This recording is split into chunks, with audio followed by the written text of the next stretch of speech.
بسم اللہ الرحمن الرحیم۔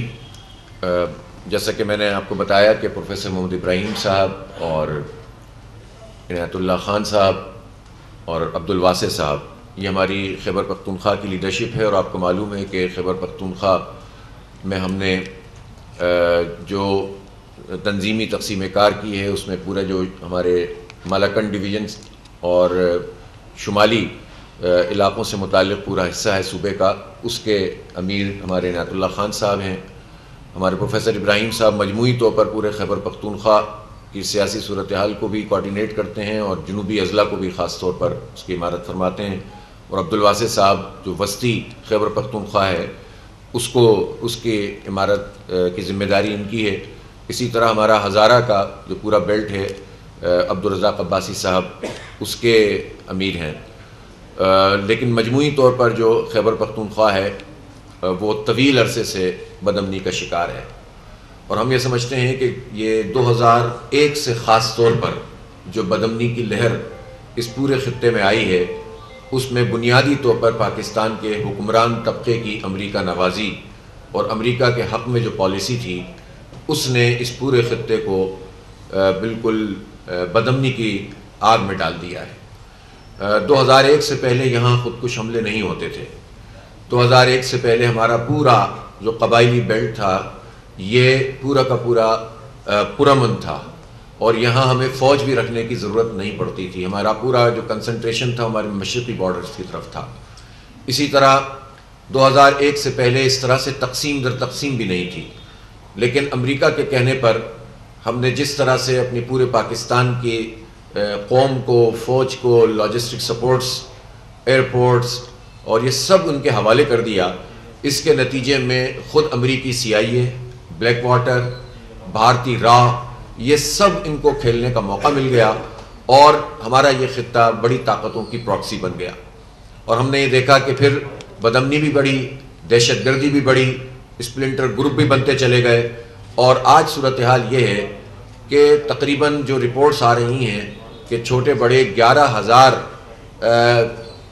آپریشنز جسے آپ کہتے ہیں مختلف طرح کے، جس میں کارروائیاں جسے آپ کہتے ہیں اسٹرائکس ہیں، وہ کی گئی ہیں جو اس پورے عرصے میں، لیکن اس کے نتیجے میں امن قائم نہیں ہو سکا ہے۔ ہم سے یہ کہا گیا تھا اس وقت کہ پاکستان اگر امریکہ کا ساتھ نہیں دے گا تو پاکستان کے حالات بہت برے کر دے گا امریکہ، لیکن اس سے زیادہ وہ کیا برے کرے گا کہ ساتھ بھی ہم نے امریکہ کا دیا، اور 150 سے 200 بلین ڈالر کا پاکستان کی معیشت کو نقصان بھی ہو گیا۔ ساتھ بھی ہم نے امریکہ کا دیا، لیکن بدامنی بھی یہاں پر ہوئی، اور اب تقریباً یہ پچھلے عرصے کی یہ سارے وقت ملا لیں تو 1 لاکھ کے قریب لوگ شہید ہوئے ہیں۔ اور تازہ لہر تو ایسی لہر ہے کہ جس میں صرف آپ مارچ کے مہینے میں 15 دن میں، یعنی رمضان المبارک کے 15 دنوں میں 70 کے قریب حملے ہوئے ہیں، اور 100 سے زائد لوگ یہاں شہید ہوئے ہیں، اور اسی طرح ہزاروں کی تعداد میں تقریباً 1600-1700 کی فگر پچھلے 1 سال کی آ رہی ہے کہ جس میں لوگ جان سے چلے گئے، اور اس میں افواج پاکستان کے جو ہمارے افسران اور سپاہی ہیں ان کی بھی بڑی تعداد موجود ہے، اور اسی طرح پولیس کے لوگوں کی تعداد موجود ہے اور سویلینز، اور کسی کو کوئی سرا سمجھ میں نہیں آتا، اور سب اپنی اپنی طور پر جو ہے وہ بات کر رہے ہوتے ہیں۔ اور یہ جو بنیادی مسئلہ ہے وہ پالیسی کا ایشو ہے۔ پالیسی میں اس وقت ہم یہ سمجھتے ہیں کہ اس پورے خطے میں جو امن کی کنجی ہے وہ پاکستان اور افغانستان کی حکومتوں کے درمیان جو تعلقات ہیں اس کی نارملائزیشن میں ہے۔ اس میں ایسا اشتراک عمل جو دہشت گردی کو روک سکے۔ افغانستان کی حکومت کی بھی یہ ذمہ داری ہے کہ ان کی سرزمین پاکستان کے خلاف دہشت گردی کے لیے استعمال کے ساتھ اعتماد سازی کو فروغ دے۔ یہ اچھا ہوا ہے کہ پچھلے دنوں میں تورخم بارڈر کھلا ہے، اور یہ بھی اچھا ہوا ہے کہ کچھ بات چیت کا آغاز ہوا ہے، لیکن یہ بھی بالکل ابتدا ہے۔ اگر یہ اعتماد سازی نہیں ہوتی تو یہ پورا ریجن اسی طرح بدامنی کی لپیٹ میں رہے گا۔ دونوں حکومتوں کو ذمہ داری کا مظاہرہ کرنا ہوگا، اور لوگوں کی خاطر، پاکستان کے اور افغانستان کے عوام کے خاطر، امن کے خاطر، ہمارے بچوں کے مستقبل کے خاطر چیزوں کے اوپر بیٹھنا پڑے گا اور امن حاصل کرنا پڑے گا، ورنہ یہ اسی طرح سے چلتا رہے گا اور بیرونی قوتوں کو پھر ان سب چیزوں سے موقع ملتا ہے۔ وہ موقع فراہم ہماری حکومتیں کرتی ہیں، ہماری ریاست کرتی ہے۔ اب دوسری بات یہ ہے کہ اس پورے ریجن میں لوگوں کے کچھ سوالات ہیں، اور سوالات یہ ہیں کہ جب آپ کوئی ایکشن پلان بناتے ہیں تو یک طرفہ طور پر تو کچھ چیزیں حاصل کر لیتے ہیں، کارروائیاں کرتے ہیں، پکڑ لیتے ہیں، مسنگ پرسن کر دیتے ہیں، اسی کو بنیاد بنا کر غیر آئینی کام کرنا شروع کر دیتے ہیں. لیکن جو کائنیٹک کے بجائے نان کائنیٹک ایکشن ہوتا ہے، ڈیولپمنٹ کا کام ہوتا ہے، لوگوں کو فیسیلیٹیٹ کرنا ہوتا ہے، وہ حکومتیں اور ریاست نہیں کرتی، جس کے نتیجے میں ان امپلائمنٹ بڑھتی ہے، جس کے نتیجے میں انریسٹ بڑھتا ہے، جس میں پھر لوگ غصے کا شکار ہوتے ہیں. اور یہی وہ چیزیں ہوتی ہیں جس کو بیرونی طاقتیں استعمال کرتی ہیں. ہم ضرور یہ کہنا چاہتے ہیں کہ امریکہ اور بھارت کا پاکستان کی بدامنی میں ہاتھ ہے، لیکن ان کو یہ ہاتھ فراہم کون کر رہا ہے، ان کو جواز کون فراہم کر رہا ہے، لوگوں میں اعتماد کا بحران کون پیدا کر رہا ہے، اس میں سب سے بڑی رسپانسبلٹی حکومت اور ریاست پاکستان کی ہے. اور ریاست پاکستان اور حکومت پاکستان کو یہ سمجھنا چاہیے کہ ریاست کسی ادارے کا نام نہیں ہے، کسی فوج کا نام نہیں ہے، ریاست عوام کا نام ہے. جب آپ عوام کو ان کا بنیادی حق نہیں دیں گے، ان کا سب سے بڑا حق یہ ہے کہ جس کو وہ حکومت میں لانا چاہتے ہیں وہ حکومت میں آئے، لیکن آپ ایسے لوگوں کو مسلط کر دیں فارم 47 کی بنیاد پر کہ جو لوگوں کے ریپرزنٹیٹیو نہیں ہیں، تو اعتماد کیسے پیدا ہوگا اور گورننس کیسے پیدا ہوگی. پچھلے دنوں آرمی چیف صاحب نے فرمایا کہ گورننس کا بحران ہے، اور جو سویلین لوگ ہیں، جو سیاستدان ہیں یا حکومت ہے، اس کی گورننس کی ناکامی ہے. تو یہ حکومت کو لانے والا کون ہے؟ جب آپ اس طرح سے کریں گے کہ جن کی نمائندگی نہیں ہے ان کو لا کر مسلط کر دیں گے، تو پھر شکایت کس سے کرتے ہیں؟ اس لیے ڈائریکٹلی یا انڈائریکٹلی ان سب لوگوں کا ہاتھ ہے جو لوگوں کو عوام پر مسلط کرتے ہیں اور ان کی مرضی کی حکومت نہیں بننے دیتے ہیں. اس لیے آج بھی یہی طریقہ ہے کہ ہم تو کہتے ہیں کہ فارم 45 کی بنیاد پر ہی فیصلے ہونے چاہیے، اور آج بھی جوڈیشل کمیشن بن جائے تو دودھ کا دودھ پانی کا پانی ہو جائے گا. تو ہم یہ سمجھتے ہیں کہ نوجوانوں کو روزگار ملنا چاہیے، ترقیاتی کام ہونے چاہیے. خاص طور پر میں یہ کہنا چاہتا ہوں کہ خیبر پختونخوا میں جو حکومت ہے، وفاقی حکومت سے تو ہماری شکایت ہے ہی، ریاستی اداروں سے تو جو شکایتیں ہیں وہ اپنی جگہ موجود ہیں کہ ان کو کسی نے یہ اختیار نہیں دیا کہ وہ لوگوں کو مسنگ کریں، لاپتہ کریں. لیکن صوبائی حکومت کو تو لوگوں کی تعمیر و ترقی میں کردار ادا کرنا چاہیے نا. لیکن خیبر پختونخوا میں بدقسمتی سے یہ حکومت اپنا کردار ادا نہیں کر رہی. بلدیاتی اداروں کو فنڈز نہیں دیے جا رہے. اسکیمیں اے ڈی پی کی تقریباً 500 اسکیمیں ہیں جو اس وقت پینڈنگ میں چل رہی ہیں. اب آپ اندازہ لگائیے کہ جو اسکیمیں خود صوبائی حکومت نے بنائی ہوں، ان اسکیموں کو انہوں نے 500 اسکیموں کو ڈراپ کر دیا ہے. تو یہ تو ناکامی ہے نا. تو لہذا وفاق بھی اور صوبائی حکومت بھی اگر صحیح طریقے سے کردار ادا نہیں کرے گی تو کیسے کام چلے گا؟ پھر یہ آپس کی چپقلش میں عوام نے کیا قصور کیا ہے؟ تو جہاں تک اختلافات کی سیاسی اختلافات ہیں وہ بھرپور ہونے چاہیے، اور اس کے اوپر جو بھی کسی کو بات کرنی ہے وہ کریں حکومتیں. لیکن جہاں عوام کا معاملہ ہو اس کو سیاسی چپقلش کی نظر نہیں ہونا چاہیے، اور اس میں وفاقی حکومت بھی اور صوبائی حکومتوں کی بھی ذمہ داری ہے. اس لیے ہم یہ سمجھتے ہیں کہ اس وقت خیبر پختونخوا میں جو سینٹیمنٹس ڈیولپ ہو رہے ہیں وہ غصے کے سینٹیمنٹ ہیں، وہ اس بات کے سینٹیمنٹ ہیں کہ لوگوں کا اعتماد حکومت اور ریاستی اداروں پر کم ہوتا چلا جا رہا ہے. اس اعتماد سازی کو بڑھانا ہے تو قوم اور فوج کے درمیان جو دوری ہے اس کو دور کرنا ہوگا.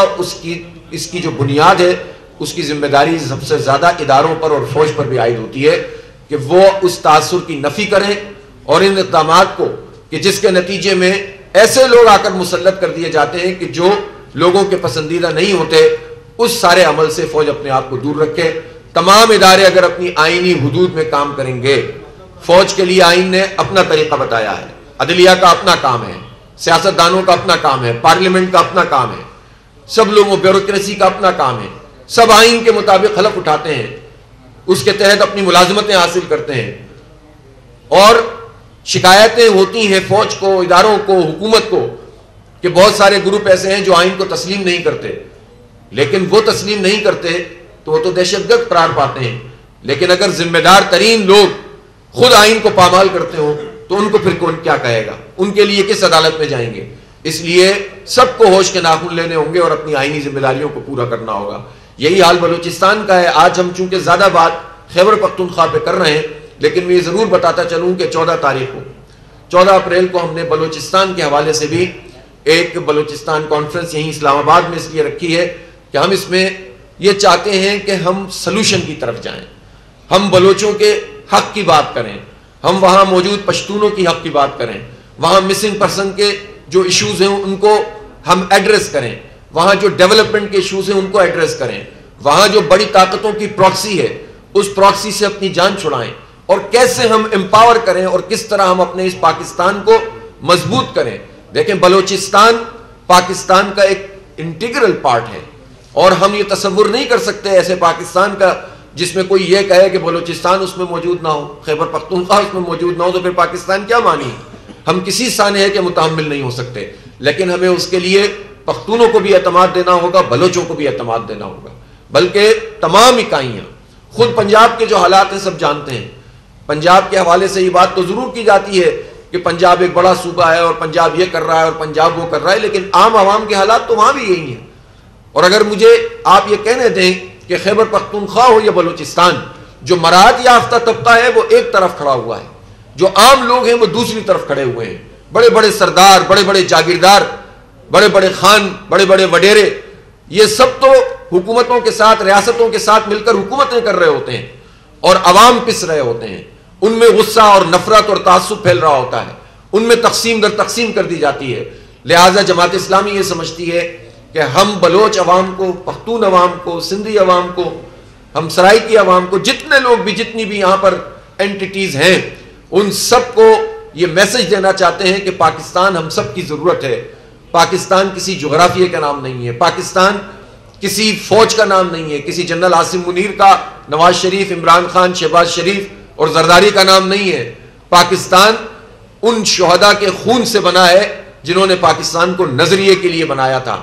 وادی جو قلات تھی, ان کے اگر والی نے اس بات کا فیصلہ کیا تھا کہ وہ قائد اعظم کے ساتھ مل کر اس پوری قلات کی ریاست کو پاکستان میں ضم کر دیں, تو اس پاکستان کے لیے کیا تھا کہ جو سب کی امنگوں کی ترجمان ریاست تھی, اس پاکستان کے لیے کیا تھا جس میں اسلام کی بنیاد پر عدل کا اور انصاف کا نظام قائم ہو.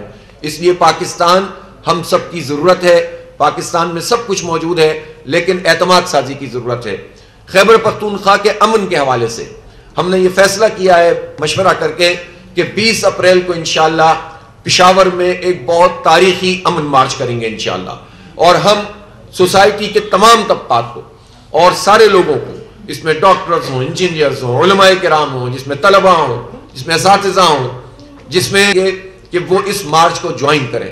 اور یہ اس سے پہلے پورے خیبر پختونخوا میں گلی محلوں کی سطح پر, بستی بستی, گاؤں گاؤں, قریہ قریہ جا کے امن کا یہ پیغام ہم لوگوں کو دیں گے. اور ہم یہ سمجھتے ہیں کہ جماعت اسلامی کی وہ کیمپین, وہ مہم جو حق دو عوام کو, بچاؤ پاکستان کو کے عنوان سے پورے ملک میں جاری ہے, انشاءاللہ اس کا یہ بڑا پارٹ ہوگا. اور 20 اپریل کو پشاور میں لاکھوں لوگ انشاءاللہ جمع ہوں گے, اور سب امن کی بات کریں گے, سب محبت کی بات کریں گے, سب ریاست سے اور حکومت سے اپنا حق مانگیں گے. سب یہ چاہیں گے کہ یہ پورا خطہ بیرونی طاقتوں کی جو اجارہ داری ہے اس سے آزاد ہو, اور اس سے بڑھ کر یہ ہے کہ جو بیرونی طاقتوں کا غلام حکمران طبقہ ہے اس سے ہمیں نجات ملے. اس غلام حکمران طبقے نے ہمیں بدامنی کی لپیٹ میں ڈال دیا ہے. اس لیے میں خیبر پختونخوا کے عوام سے بھی یہ اپیل کرتا ہوں کہ 20 اپریل کو بہت بڑی تعداد میں پشاور میں جمع ہوں اور اتنا بڑا امن مارچ کریں کہ پھر اس کے بعد ملک دشمن قوتوں کو یا عوام دشمن قوتوں کو کوئی بھی کام کرتے ہوئے پریشانی محسوس ہو اور وہ پیچھے کی طرف ہٹ سکیں. یہی ہمارا راستہ ہے کہ ہم امن کے لیے کام کریں اور ہم اس پاکستان کو سالمیت دیں جو ایک نظریے کی بنیاد پر حاصل کیا ہے, کسی نسل یا قوم کے لیے حاصل نہیں کیا گیا ہے. ہم اس موقع پر اگرچہ کہ زیادہ تر بات خیبر پختونخوا کے حوالے سے کر رہے ہیں, لیکن میں ضرور چاہتا ہوں کہ اس وقت پاکستان میں جو مجموعی طور پر معاشی حالات ہیں, حکومت روزانہ بیان دے رہی ہے کہ بجلی کی قیمتیں ہم کم کر رہے ہیں, لیکن روزانہ بیان دینے کے باوجود پچھلے کئی مہینے سے یہ عمل نہیں ہو رہا اور بجلی کی قیمتیں کم نہیں کی جا رہی. ہم نے پہلے بھی کہا تھا اور اب بھی ہم یہ کہتے ہیں کہ حق دو عوام کو جو تحریک ہے اور بچاؤ پاکستان کو, اس کے مختلف عنوانات ہیں, اور جماعت اسلامی انشاءاللہ بجلی کی قیمتوں میں کمی کے حوالے سے جو تحریک ہم نے شروع کی ہے, ہم عید کے بعد اس کے لیے پورے ملک میں ایک نئی موبلائزیشن بھی کرنے جا رہے ہیں اور حکومت کو پیچھے ہٹنا پڑے گا. بجلی کی قیمتوں میں کمی اگر نہیں کی گئی اور وہ کمی کے جس کے نتیجے میں انڈسٹری چل سکے, عام آدمی کو ریلیف مل سکے, جس میں چھوٹی انڈسٹری چل سکے، جس میں کمرشل ایکٹیویٹی ہو سکے، اگر وہ نہیں کیا تو پاکستان کی یہ معیشت صرف اشتہاروں میں بہتر ہوگی. اور اشتہاروں کا معاملہ بھی یہ ہے کہ حکومت نے سارے اگلے پچھلے ریکارڈ توڑ دیے ہیں اور قوم کے ٹیکسوں کے پیسوں کو اپنی تشہیر کے لیے استعمال کرتے ہوئے میڈیا کو خریدنے کے لیے یہ سارے اقدامات کیے جا رہے ہیں.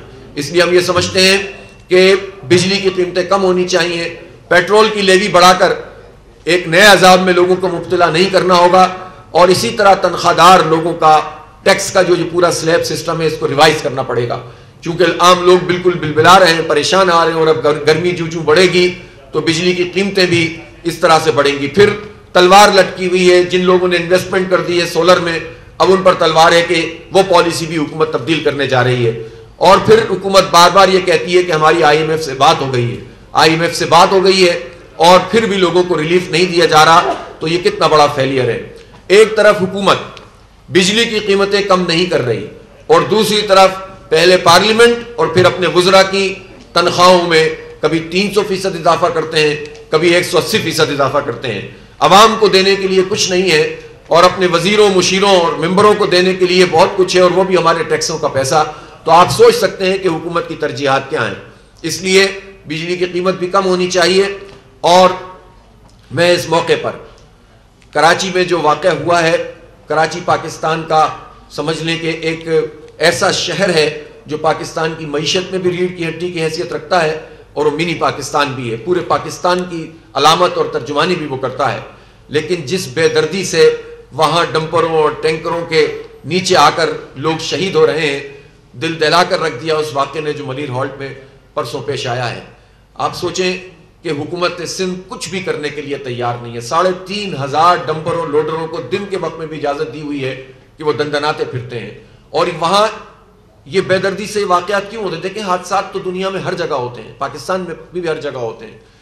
کراچی میں یہ اس لیے ہوتے ہیں کہ وہاں سب کو معلوم ہے کہ ایسا سسٹم حکومت کے نام پر کام کر رہا ہے جس میں کوئی پکڑنے والا نہیں ہے، اس شہر کی کوئی اونرشپ لینے والا نہیں ہے.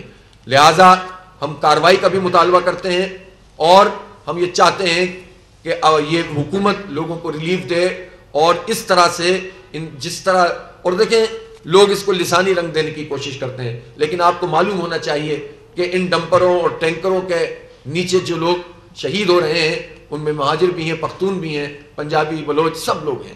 یہ انسان ہیں، اور انسانوں کی جانوں کی یہ وقت بھی نہیں ہے کہ حکومت کوئی سنجیدہ اقدام کر سکے. لہٰذا پورا پاکستان پریشان ہے کہ یہ اس شہر کے ساتھ کیا ہو رہا ہے. سب سے آخر میں ہم نہیں بھول سکتے اپنے فلسطینی بھائیوں کو، اپنے بچوں کو، اور ہم یہ سمجھتے ہیں کہ پوری دنیا میں جو دہشت گردی کا راج ہے اس کی جو امامت کر رہا ہے، اس کو جو لیڈ کر رہا ہے، وہ امریکہ کر رہا ہے.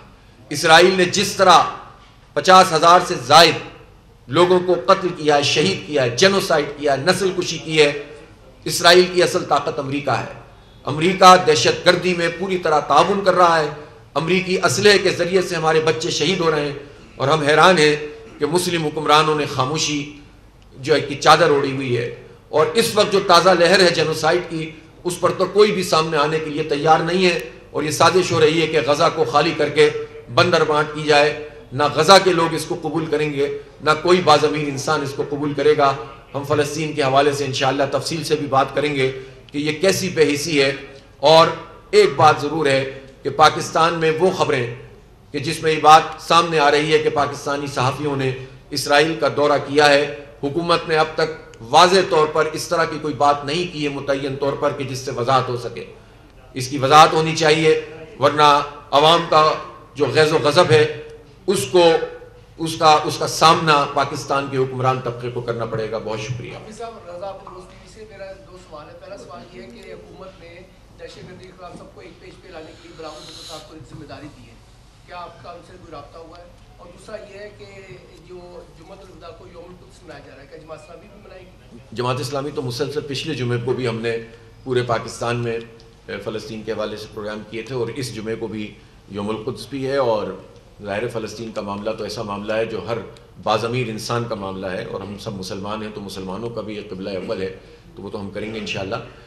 جہاں تک حکومت، تو وہ حکومت، دیکھیں ایک بات تو یہ سمجھنا چاہیے کہ پیپلز پارٹی ہو یا نون لیگ یا ان کی اتحادی جماعتیں، اور وہ ساری جماعتیں جنہوں نے خاص طور پر 26ویں آئینی ترمیم یعنی پی ڈی ایم کی ساری جماعتیں، یہ سب ایک پیج پر ہیں، اور یہ جتنے بھی کامن ایشوز ہوتے ہیں سب مل کر کام کرتے ہیں. تو اس میں بلاول اور شہباز شریف میں کیا فرق ہے؟ وہ کون سا کام ہے جو بلاول کر لیں گے اور شہباز شریف نہیں کر سکتے؟ یہ سب ایک ہی ہیں، اور یہ سب اس کا پارٹ رہے ہیں جو کچھ بھی ملک میں پچھلے دنوں ہوتا رہا ہے.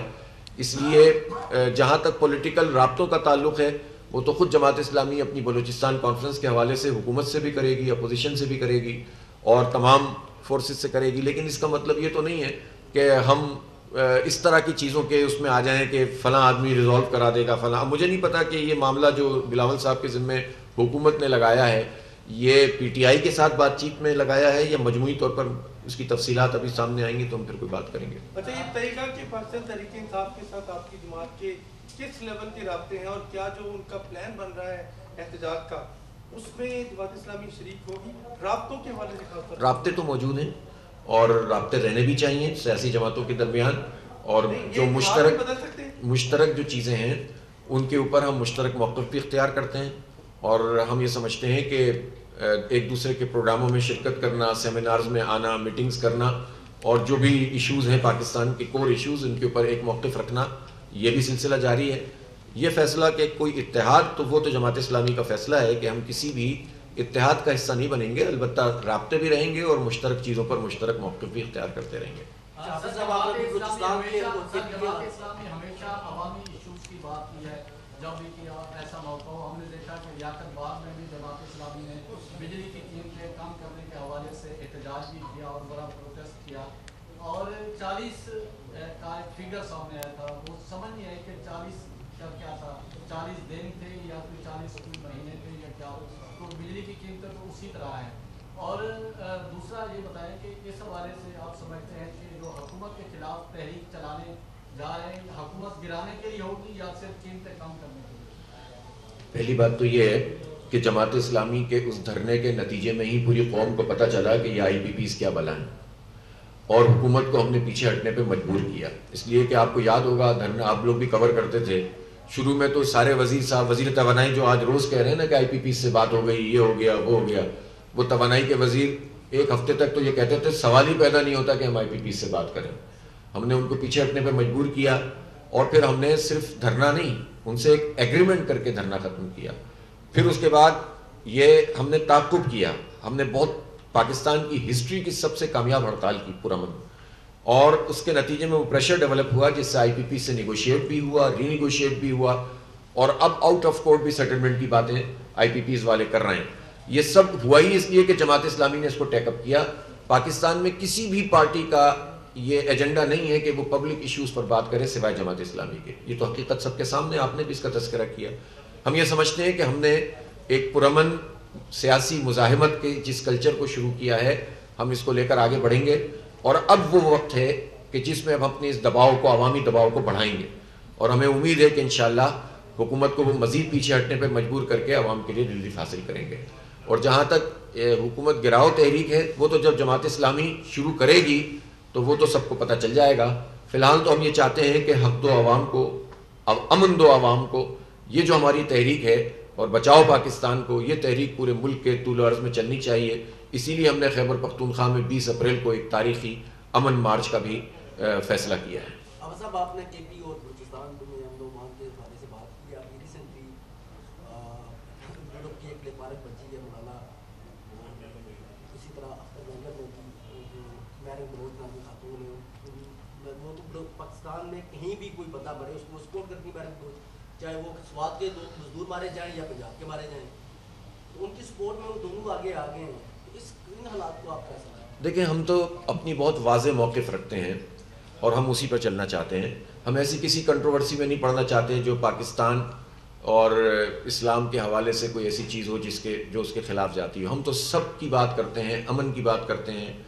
ہر پختون ہو، بلوچ ہو، مہاجر ہو، سندھی ہو، کوئی بھی فرد ہو، اگر خیبر پختونخوا میں اور بلوچستان میں سینکڑوں نہیں ہزاروں کی تعداد میں ایسے لوگ موجود ہیں جو لاپتہ ہیں، تو ریاست پاکستان کو ایک ذمہ دار ریاست ہونا چاہیے نا. یعنی اگر کوئی دوسرا غیر آئینی کام کرے اس کو ہم دہشت گرد کہیں، اور خود جس کی ذمہ داری آئین پر عمل کرنا ہو وہ لوگوں کو غیر آئینی طریقے سے لاپتہ کرے، تو آپ اسے کیا کہیں گے؟ تو اگر یہ لاپتہ افراد کا مسئلہ ریزالو ہو جاتا ہے، جو مجرم ہیں آپ عدالتوں کے ذریعے آئے نا، اور اگر عدالتیں اپنا کام نہیں کر رہی تو یہ سوال کس سے ہے؟ پاکستان میں حکومت کس کی رہی ہے 78-79 سال؟ 78-79 سال میں پاکستان میں فوجی جرنیلوں کی حکومت رہی ہے، پاکستان میں اس پورے حکمران طبقے کی جو سرداروں اور خان، اس میں سب شامل ہیں، بلوچ بھی شامل ہیں سردار، اس میں پختون سردار اور خان بھی شامل ہیں، اس میں سندھی وڈیرا بھی شامل ہے، اس میں پنجاب کا چودھری بھی شامل ہے، انہی لوگوں کی حکومت ہے۔